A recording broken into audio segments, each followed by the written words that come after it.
бүгін бізде байқап тұрғандарыңыздай ешқандай макияжсыз тұрман. Қазір бізде сіздермен бірге мен өзіме макияж жасайтын боламын. Және де бір нәрсені айтып ескертіп кетсем, мен жалпы бұндай макияжды, бұлай қатты боянатын макияжды бірінші рет жасап көрейін деп тұрман. Өмірімде алғаш рет өзіме. Сол үшін егер менде қателіктер кетіп жатса, немесе бір аккуратный, сондай әдемі болып шықты жатса, қатты сөкпеңіздер. Барынша қолымнан келгенше әдемі бір образ шығаруға тырысатын боламын. Ендеше кеттік. Мынандай қорапшада боянатын боламыз. Бүкіл қажет заттарды алып алдым. Осы қорапшамен боянатын боламыз. Бізде бірінші тоналканың астына баса жағып алам, бетімді увлажнять етіп тұру үшін. Менде мынандай база. Негізі мен көп косметиканың мынандай брендтеріне, фирмаларын қатты біле бермейді екенмін.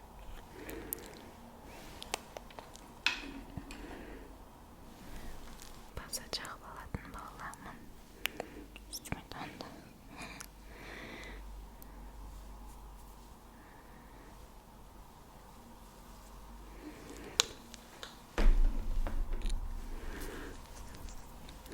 мен мына камерадан кішкене өзіме ыңғайсыздық тудырмас үшін осындай айна алып аламын.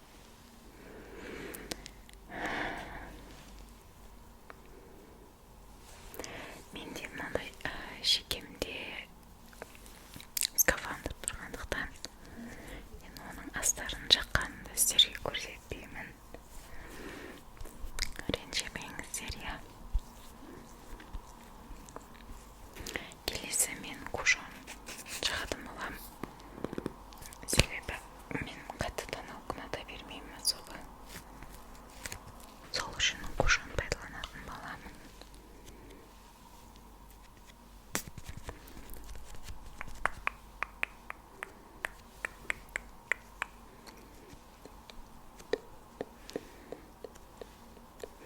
Және де мынау кушонның өзінің губкасын мен емес, мен мынандай сулап алынған, мынандай губкамен пайдаланғанды ұнатам негізі.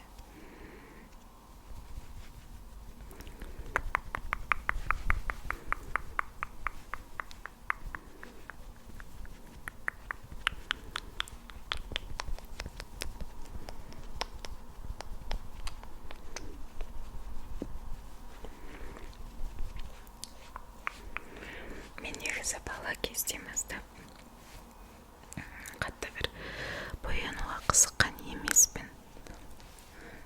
Мүлде қызықпағам десем де болады. Бірақ мен басқа уақытта сіздерге осылай видео түсірген кезде легкий макияж жасауға тырысамын. Неге себебі камера мүлде жаңағыдай беттегі пигмент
мен көздің астына мынандай бопайшаны пайдаланамын. Бопайша.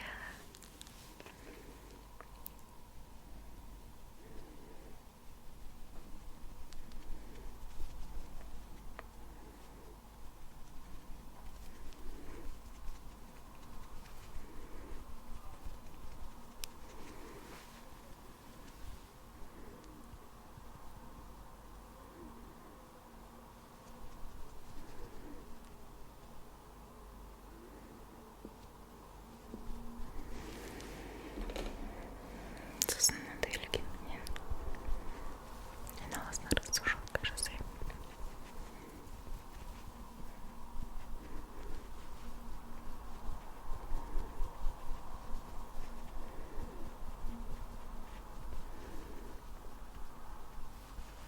Контурға мен мынандай құрғақ контур пайдаланатын боламын, мынандай кисточкамен.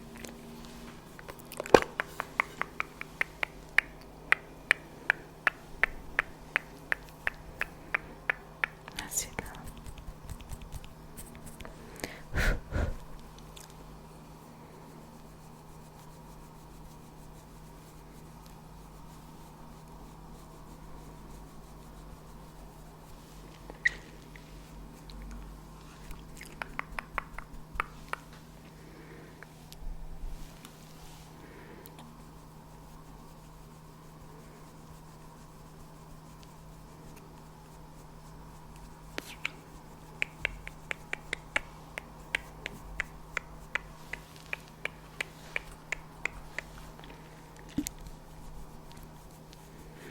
Мынандай жерінде де слегка кішірейтетін аламыз.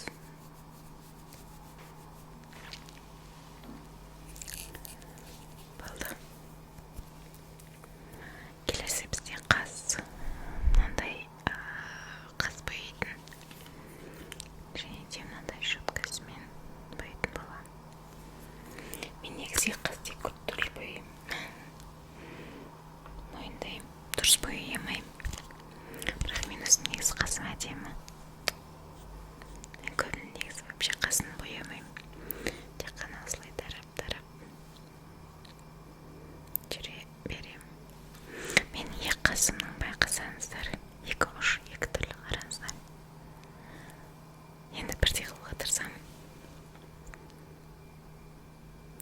Өзімше ютубтан көріп оқығандарым бар. Әр жерден соны пайдаланамыз.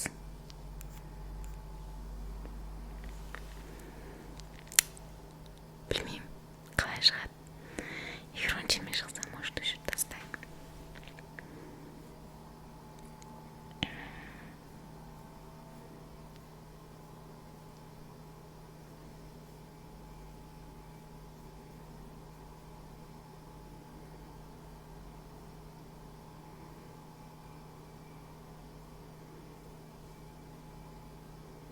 Қалың қол кеткен сияқты ма? Или нормально? Қазір мынамен бірдей шықса болды. Қалай тұрғанымды ұмытып қаламын мен ше.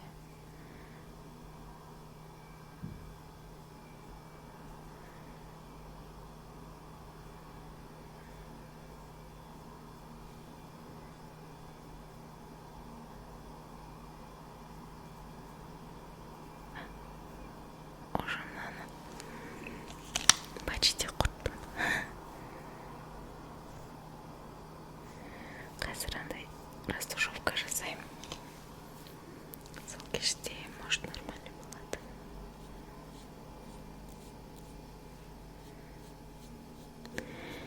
Қатты негізі мен өзім қас бояй бермегеннен кейін де негізі бояй алмайтын шығармын, может. Бірақ сіздер үшін тырысамын.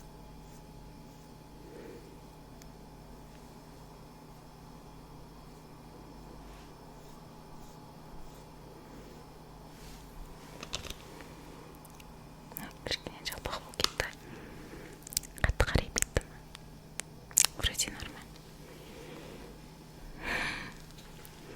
Қазір шет-шетін былай консилермен аламын.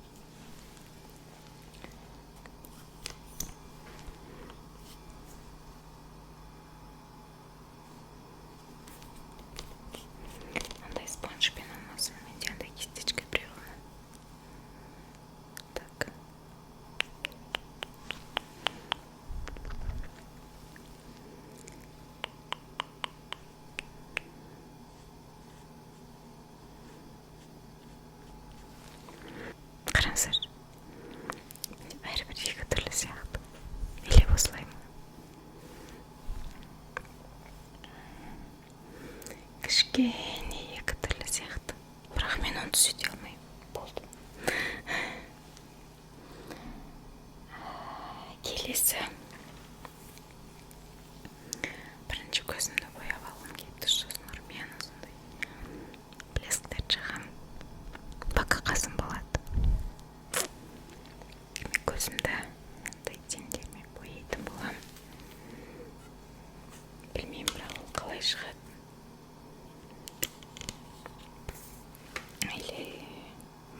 Қазір бірінші көзімді мынамен бояп алғым келіп тұр, мына түспен. Үрлейміз.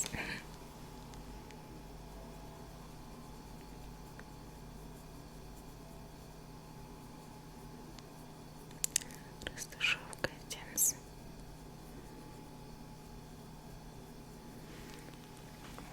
Екі жаққа да бірдей жағып аламыз.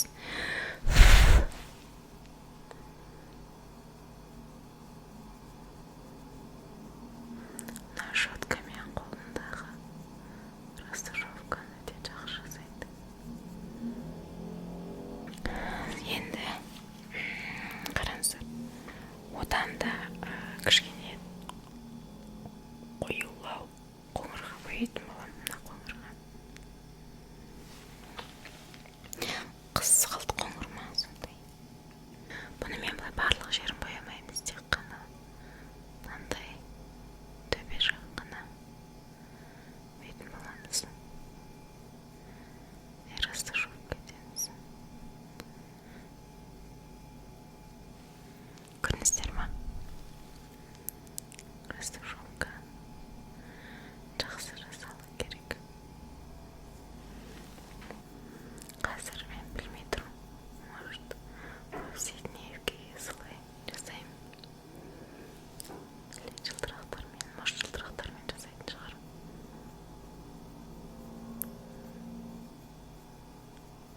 Көрдіңіздер ма? Енді мен одан да қою түсімен бояймын.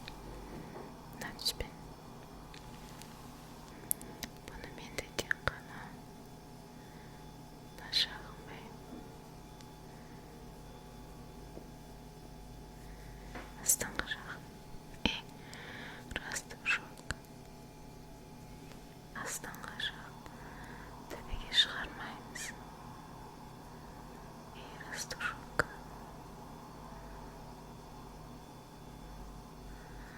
Астыңғы жағын. Не? Енді басқа. Алдына қарай жылтырақ жаққа мінеп тұр.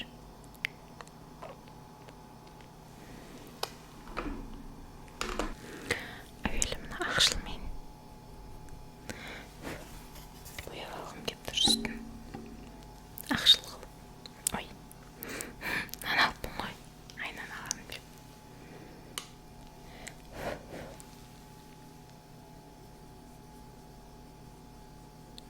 Бұған тек қабақтың үстін жағамда. Қасіне жылтырақ жағамыз.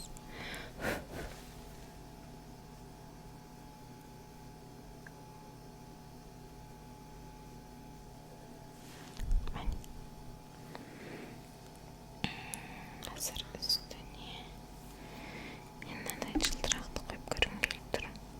Мынандай қолмен. Дұрыс болмаса, может.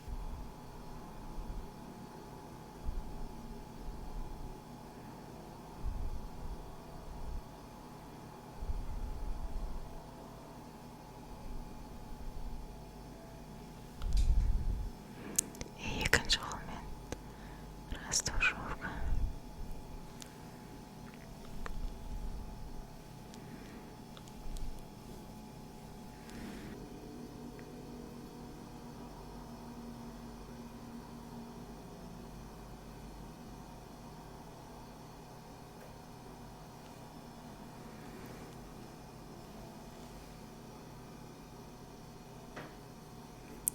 Сасықмен растушевка. Міне.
біреуін амалдап жабыстырып алдық, разницасын қараңыздар.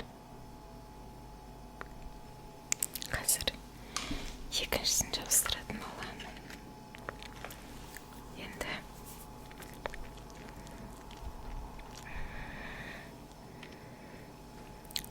көзімнің алдына бір ашылу керек сияқты, чтобы көзімді үлкен қылу үшін, үлкендеу қылу үшін мынаны кішкене ақшыл түсін таңдаймын.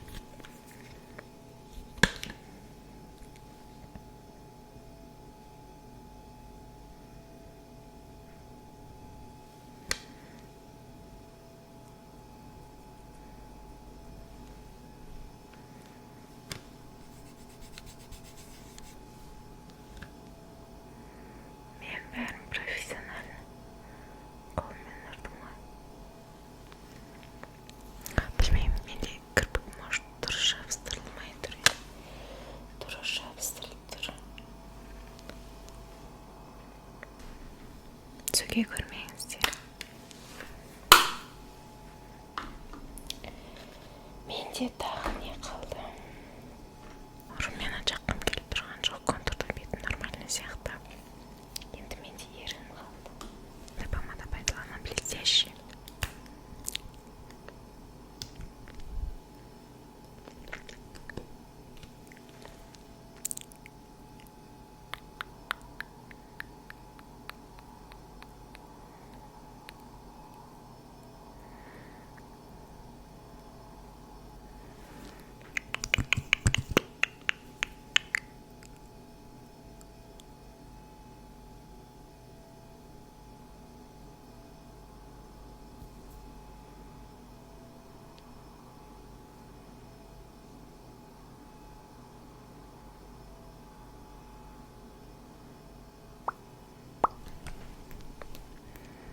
Осылай менде образ.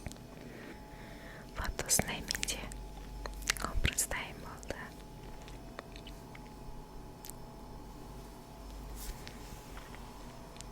Қалай сіздерге ұнайды ма? Енді алғашқы бояуым егер сіздерге ұнайтын болса, мен тағы да бұндай рубрикалар түсіретін боламын. Міндетті түрде әртүрлі бір макияждар үйреніп, өз бетім интернетке қарап солай видеолар түсіруге тырысамын. Сіздерге ұнаса лайк басыңыздар, өздеріңіздің пікірлеріңізді қалдырып кетіңіздер. Менің макияжым туралы немесе ұсыныстарыңыз